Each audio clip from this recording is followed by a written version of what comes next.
Il est 19 h, bonsoir à toutes et à tous et merci de nous rejoindre pour ce journal qu'on entame avec les titres de l'actualité. Le président de la République a reçu ce jeudi un appel téléphonique de son homologue mauritanien. Il a été entre autres question des relations fraternelles qui unissent l'Algérie et la Mauritanie.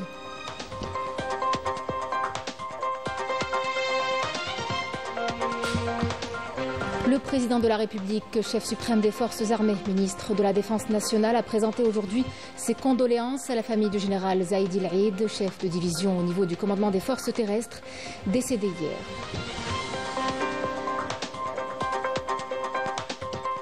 Nous parlerons par la suite du Forum national de la numérisation au sein de l'ANP, organisé au Cercle de l'Armée à Alger. Il s'agissait de faire le point sur l'état d'avancement, les défis et les objectifs à venir. Une rencontre placée sous le signe de la souveraineté numérique.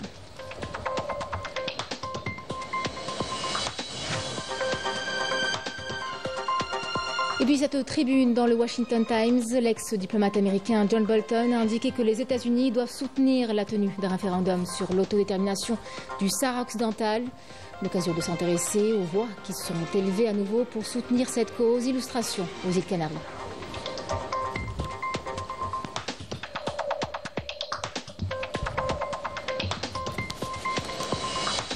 Et dans notre dossier agriculture, nous reviendrons sur le salon Sipsa Filaha, le plus grand du genre en Afrique, clôturé aujourd'hui. Avant de vous parler de la filière de la tomate qui est en plein essor à Al Taraf et des ressources en eau en Algérie qui sont au cœur des priorités de l'État.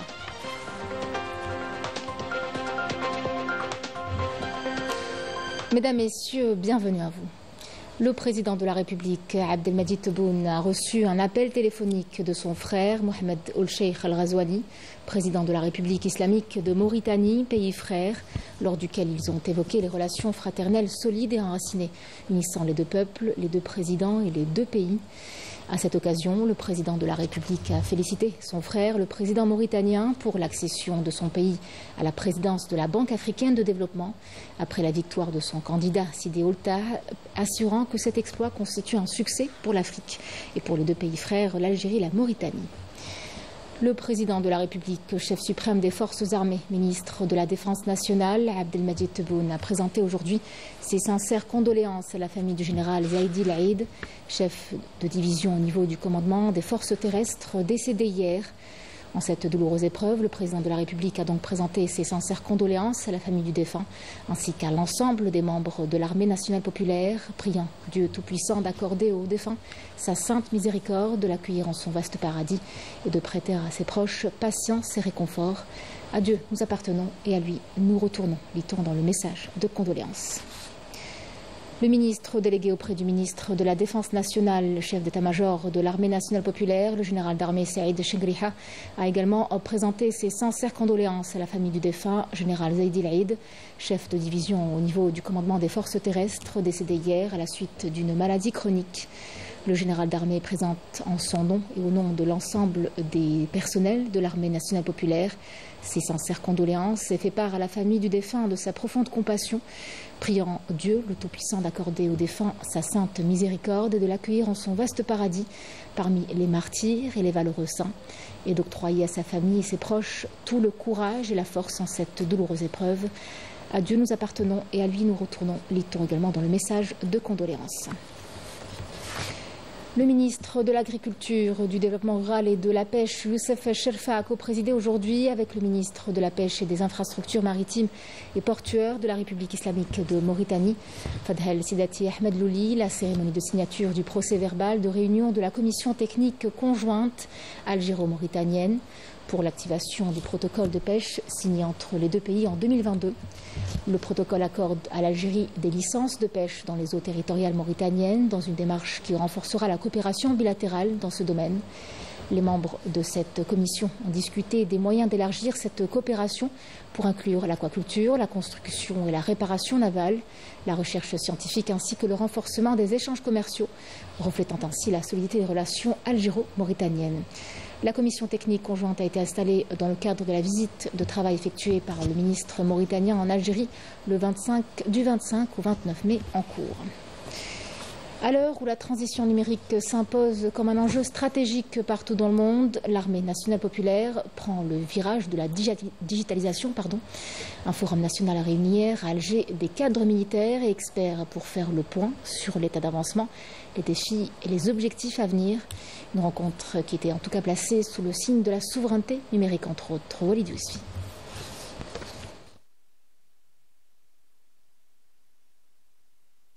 Le général-major Farhat Nabil Belhoul, directeur central de la numérisation et des systèmes de l'information au ministère de la Défense nationale, a supervisé hier l'ouverture des travaux du Forum national de la numérisation intitulé « La transformation numérique au sein de l'armée nationale populaire, réalité, défis et perspectives ».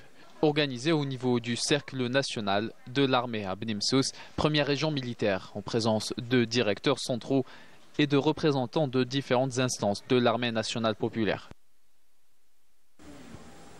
Ce forum s'inscrit dans le cadre de la stratégie nationale de numérisation de l'armée nationale populaire visant à atteindre la souveraineté numérique.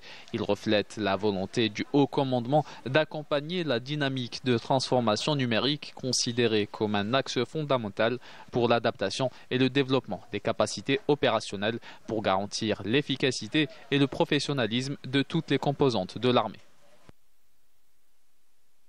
Ce forum constitue également un espace privilégié pour l'échange d'expertise, d'avis et de connaissances dans ce domaine.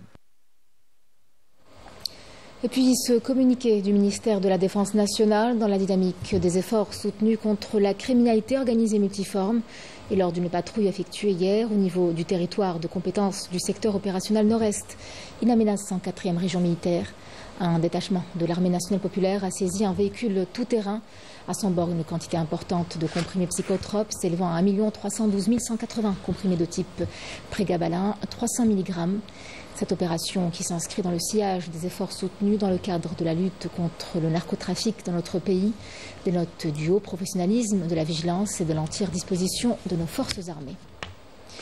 Dans le cadre de la poursuite des efforts des services opérationnels spécialisés de la Sûreté nationale dans la lutte contre le crime organisé, le service régional de lutte contre le crime organisé relevant de la Sûreté nationale de la wilaya d'Oran est parvenu au cours de la semaine écoulée à neutraliser l'activité d'un réseau criminel organisé en procédant à l'arrestation de 3 de ses membres, ainsi qu'à la saisie d'armes de catégorie 4 et 5, de munitions et d'équipements sensibles.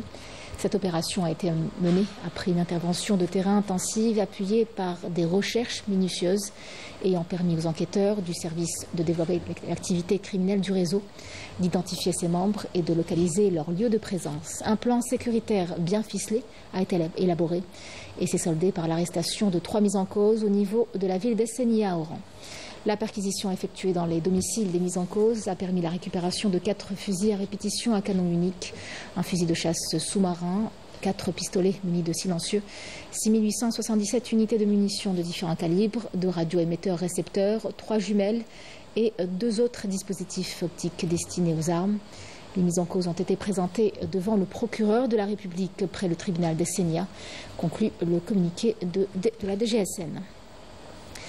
L'Algérie a été élue membre du comité exécutif de l'Union internationale du gaz pour le triennat 2025-2028 lors du 29e congrès mondial du gaz tenu à Pékin en Chine. Cette élection vient renforcer le rôle clé de l'Algérie dans la sécurisation de l'approvisionnement en gaz dans la région euro-méditerranéenne. Approuvée par les membres statutaires de l'IGU, cette élection consacre la reconnaissance du parcours engagé par l'Association algérienne de l'industrie du gaz et de son expertise affirmée au service du développement du secteur gazier sur les plans national et international. Je vous en parlais en titre, les États-Unis doivent soutenir la tenue d'un référendum sur l'autodétermination du Sahara occidental, a indiqué John Bolton, ancien conseiller à la sécurité nationale américaine et ex-ambassadeur auprès des Nations Unies, dans une tribune signée hier dans le Washington Times. Selon Bolton, la politique américaine concernant le Sahara occidental devrait revenir à ses origines de 1991 en soutenant un référendum permettant aux Sahraouis de déterminer leur propre avenir. John Bolton a rappelé qu'en 1991, Washington avait adopté la résolution 690 du Conseil de sécurité, créant une opération de maintien de la paix des Nations Unies chargée de superviser un référendum sur l'avenir du Sahara occidental. Cette résolution s'inscrivait dans le prolongement d'un accord de 1988 entre le Polisario et le Maroc, et tous deux soutenaient l'approche du Conseil de sécurité. Mais le Maroc avait commencé à entraver les efforts de l'ONU pour la mise en œuvre de la résolution presque dès son adoption, craignant qu'à l'issue d'un référendum véritablement libre et équitable, les Sahraouis choisissent l'indépendance. Pour résumer, le Maroc est revenu sur ses propres engagements, refusant même d'envisager le référendum qu'il avait accepté à plusieurs reprises.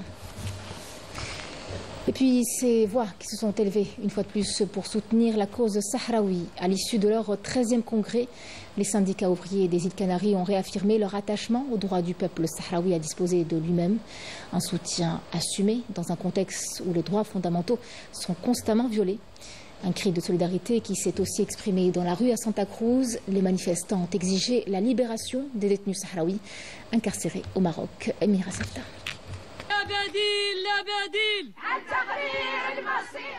Depuis les îles Canaries, un nouvel élan de solidarité s'est manifesté en faveur de la cause sahraoui. À l'occasion du 13e congrès des syndicats ouvriers canariens, une recommandation a été largement adoptée, réaffirmant le droit du peuple sahraoui à l'autodétermination. Cette résolution, saluée par de nombreux participants, porte un message fort. Elle ne se limite pas à un engagement politique, mais s'inscrit également dans une démarche syndicale et humaine. Pour ces signataires, la lutte du peuple sahraoui est une question de dignité face à l'occupation. En écho à ce soutien syndical international, un rassemblement de solidarité s'est tenu devant la mairie de Santa Cruz. Des portraits de prisonniers politiques sahraouis détenus dans les prisons marocaines ont été brandis, accompagnés de slogans exigeant leur libération immédiate et l'annulation des jugements jugés arbitraires. Toutes les familles des prisonniers, toutes les familles sahraouis, des camps de réfugiés ou du territoire occupé suivent avec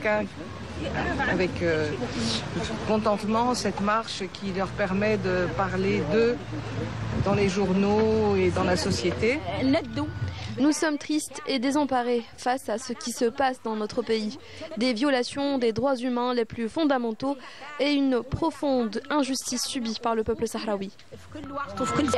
Un message de solidarité fort relayé depuis les Canaries et porté par ceux qui refusent de rester silencieux face à ce conflit oublié. C'est un rendez-vous devenu incontournable pour les acteurs du monde agricole, le Sibsa Filaha, le plus grand salon du genre en Afrique, qui s'est clôturé aujourd'hui. Une édition qui a été en tout cas marquée par beaucoup d'innovations, avec une génération de jeunes entrepreneurs qui ont littéralement bousculé les pratiques habituelles dans le secteur. Ils proposent aujourd'hui une nouvelle vision du métier. On parle d'agriculture de précision, de plateformes connectées et d'intelligence artificielle. Amira Sefta. Le Salon international de l'agriculture, de l'élevage et de l'agro-industrie s'impose comme une vitrine de l'agriculture de demain, où l'intelligence artificielle occupe désormais une place centrale. Un espace où se dessine une nouvelle vision du secteur agricole, portée par la technologie, la durabilité et l'innovation locale, développée par des jeunes entrepreneurs qui ont intégré l'IA dans des applications qui ont pour but d'améliorer la productivité, optimiser les ressources et faciliter l'accès au marché. Le producteur met ses produits sur l'application. Nous venons vérifier la qualité, les calibrant, puis les mettons en ligne. Le client n'a plus qu'à commander et nous nous assurons de le livrer.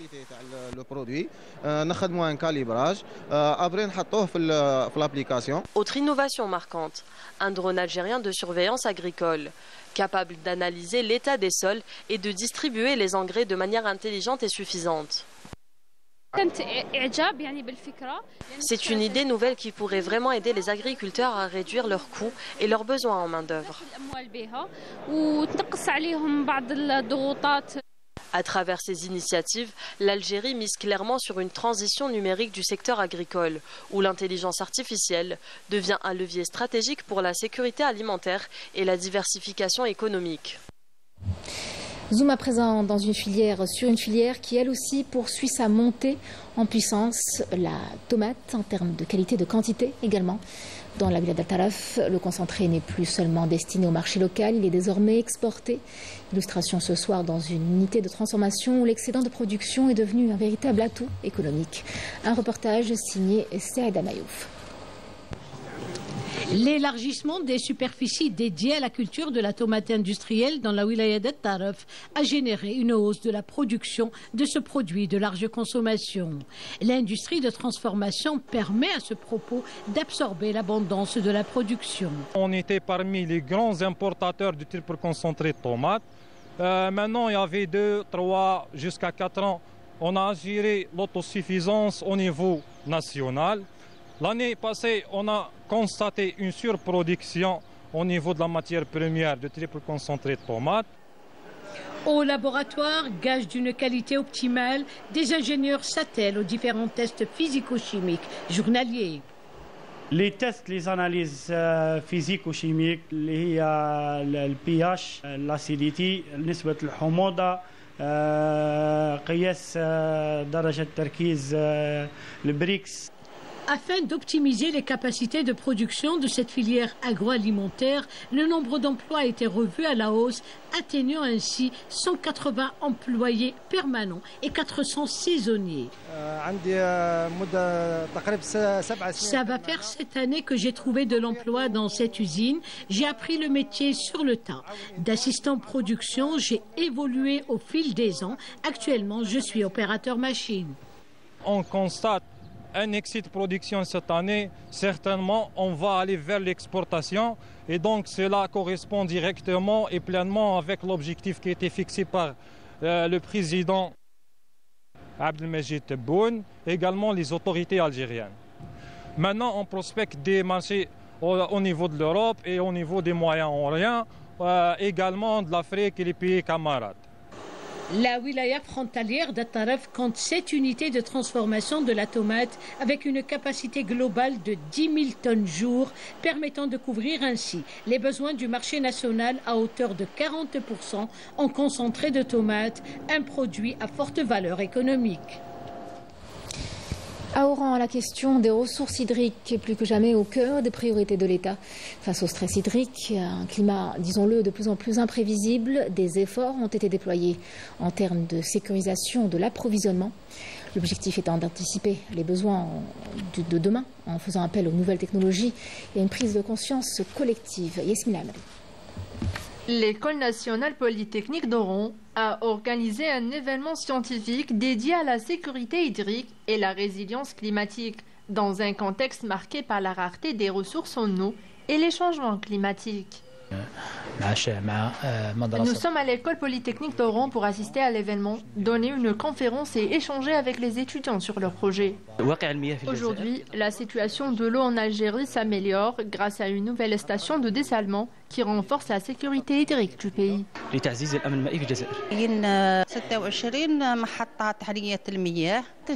Aujourd'hui, 26 stations de dessalement produisent 3,6 millions de mètres cubes d'eau par jour. Bientôt, 6 nouvelles stations, chacune capable de produire 300 000 mètres cubes par jour, viendront renforcer cette capacité. D'ici 2030, 60% de l'eau consommée devrait provenir du dessalement.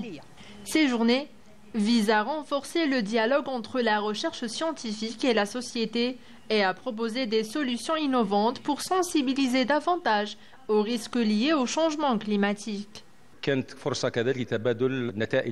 Cet événement a permis d'échanger avec les experts sur les nouvelles technologies de dessalement développées par les grandes écoles et institutions publiques en Algérie. Actuellement, des experts académiques et du secteur économique se réunissent pour discuter des stratégies à adopter en vue du développement de ces ressources essentielles. Alors que la prise de conscience scientifique et les défis environnementaux augmentent, l'investissement dans les ressources humaines et la recherche reste une priorité majeure pour garantir la sécurité hydrique et l'avenir stable de l'Algérie. Du sport à présent avec du football. Le sélectionneur de l'équipe algérienne Vladimir Petkovic a retenu 29 joueurs en perspective des 2 prochains matchs amicaux face au Rwanda et à la Suède. La liste a été rendue publique ce jeudi lors d'une conférence de presse. Sidi Ahmed Bouraïb. 29 joueurs ont été appelés par le sélectionneur national qui, lors de cette conférence de presse, a défendu ses choix. Si on doit évaluer les joueurs qui ont été convoqués, les joueurs offensifs, je pense que les joueurs qu'on a convoqués, pour l'instant, ils ont quelque chose de plus. Et là aussi, si on pense à la liste des 29, il faut penser que pas tout le monde peut être dans le 11 titulaire et pas tout le monde peut être dans les 23. Et je cherche d'être tout le temps cohérent avec mes choix. Et il y avait aussi des joueurs qu'on aurait pu appeler, mais ils sont pour l'instant pas disponibles. Et comme je dis d'habitude, et je le répète aujourd'hui aussi, moi je cherche d'avoir les joueurs qui sont les meilleurs pour ce moment. Et après, c'est les joueurs qui doivent se confirmer ou bien se faire dépasser par d'autres joueurs qui pourraient intégrer l'équipe nationale. Pour Petkovic, le Rwanda et la Suède sont 2 adversaires à prendre au sérieux. Rwanda, c'est une équipe soudée, difficile. Avec le nouvel entraîneur qui est avec l'équipe depuis les derniers 2 matchs, ils ont changé quelque chose. Ils ont l'habitude de jouer dans une certaine façon. Et où ils ont un petit peu changé, c'est la façon d'attaquer. Et c'est là qu'ils ont changé un petit peu la façon de jouer. Et surtout si on pense à la force physique, à la vitesse et à la qualité des joueurs de la Suède, ça peut nous aussi aider à bâtir un système de jeu qui peut être différent. Et moi, d'une façon générale, je ne vois pas une grande différence dans le foot asiatique, européen, africain, parce qu'en tout cas, le foot, c'est du foot. La différence, c'est l'adaptation et la capacité de gérer les situations sur le terrain. Pour rappel, l'Algérie affrontera d'abord le Rwanda le 5 juin à Constantine, avant de croiser le fer avec la Suède le 10 juin à Stockholm. Le sprint final du championnat d'Algérie de handball, c'est pour ce week-end. Le Final Four de l'excellence, messieurs, se jouera sur 2 jours à la salle Harsha Hassan à Alger. 4 équipes encore en lice pour le titre suprême de cette saison 2025 et une seule succédera à l'équipe de Borj Bouarerij, championne sortante. Les détails avec Riyad Belkhadim. Cette saison, le Final Four ne verra pas le champion sortant, le Mouloudia de Borj Bouarerij, jouer pour défendre son titre. Les 2 affiches des demi-finales qui se joueront ce vendredi verront le handball club d'El Biar affronter la jeunesse sportive de Saoura. Ce sera à partir de 15h une confrontation qui semble déséquilibrée sur le papier tellement le handball club d'El Biar avait dominé les 2e, 3e et 4e journées du championnat de play-off. Dans l'autre demi-finale, 2 formations également s'affronteront pour jouer une place en finale. L'entente sportive de Ain Touta, déjà sacré champion d'Algérie il y a quelques saisons, jouera face à l'Olympique El Oued et ce sera à partir de 17h. Ce Final Four décernera 2 places pour la finale qui se jouera samedi, une finale synonyme de champion pour cette saison.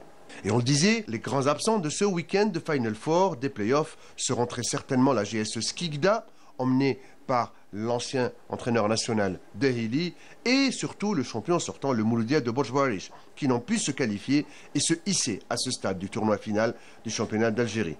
Une équipe semble favorite après l'élimination des 2 ténors du championnat, c'est le handball club d'El Biar avec surtout sa nouvelle recrue, M. Berkous.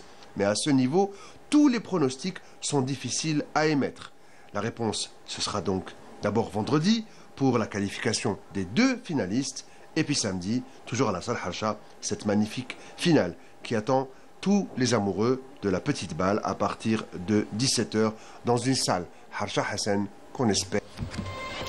C'est la fin de cette édition. Merci de l'avoir suivi. Excellente soirée à vous avec la suite de nos programmes sur Canal Algérie. Et puis je vous retrouve demain pour le journal de 19h.